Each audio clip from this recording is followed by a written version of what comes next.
Hello, hello tout le monde, j'espère que vous allez bien. Moi ça va, par la grâce de Dieu. Aujourd'hui on va parler à ces femmes mariées, mais bien mariées, qui ont décidé de semer le trouble dans leur foyer à cause des S. Oui, on a bien dit S, mais pour certaines femmes, elles ne veulent pas clore le chapitre. Tu es dans un foyer, tu es avec un homme qui a choisi de te mettre dans ta maison, aux yeux du monde entier. Mais toi, dans ta tête, c'est toujours l'Est. J'ai encore des sentiments pour mon Est. Oui, tu vas les voir. Elles vont se donner des genres à privilégier les Est.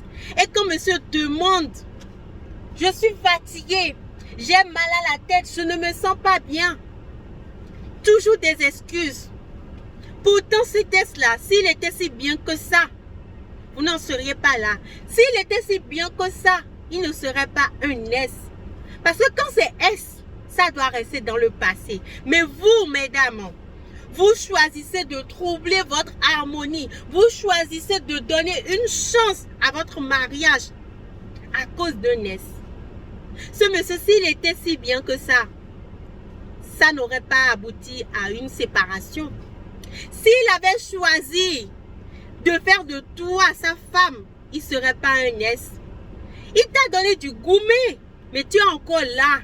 Et tu continues de lui donner de l'importance dans ta vie. Tu continues de lui donner une place. Il continue de manger ta sauce. Pourquoi, mesdames? Pourquoi, femme mariée, décides-tu de faire cela à ton homme qui a choisi de te mettre dans sa maison? As-tu fait une erreur? Non. À un moment, il faudrait qu'on commence par comprendre que nous, les femmes, des fois, nous ne savions pas ce qui est bien pour nous. Un S, c'est un S. Un S, c'est un S. As-tu déjà voulu essayer de faire une sauce avec des tomates pourries? Ça a quel goût? Tu devrais comprendre cela. Mais force est de constater qu'aujourd'hui, beaucoup de femmes s'adonnent à cette pratique-là. Pourquoi? Le monsieur qui a décidé de faire de toi son épouse, tu devrais lui donner de l'importance, tu devrais lui donner de la place, tu devrais lui donner tout l'espace dont il a besoin.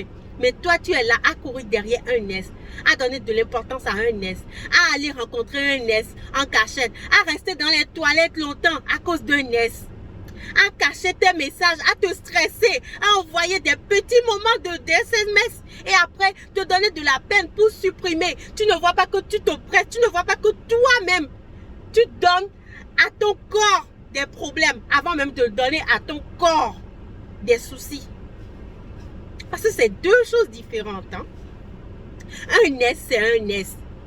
Tu n'as pas à vouloir continuer encore à cheminer, à faire encore des choses en cachette avec un S. Ça va aboutir à quoi?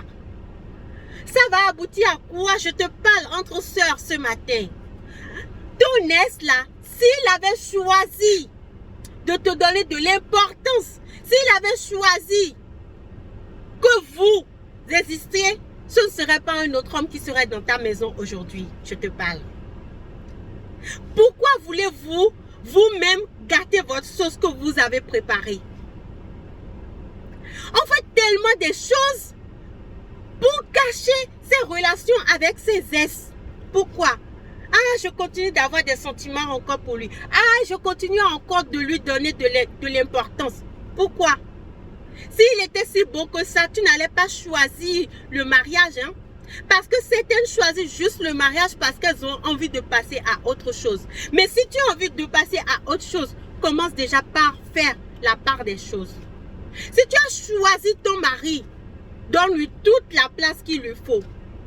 Il n'a pas besoin d'être partagé avec un S. On a dit un S, ça doit rester dans le passé. Commence par conjuguer ton présent avec ton mari. Et oublie cet S-là parce que tout ce qu'il va réussir à faire, c'est de te tirer en bas alors que tu veux aller vers le haut. Voilà pour vous aujourd'hui le sujet de ce jour. Merci de m'avoir suivi et passez une très très bonne journée.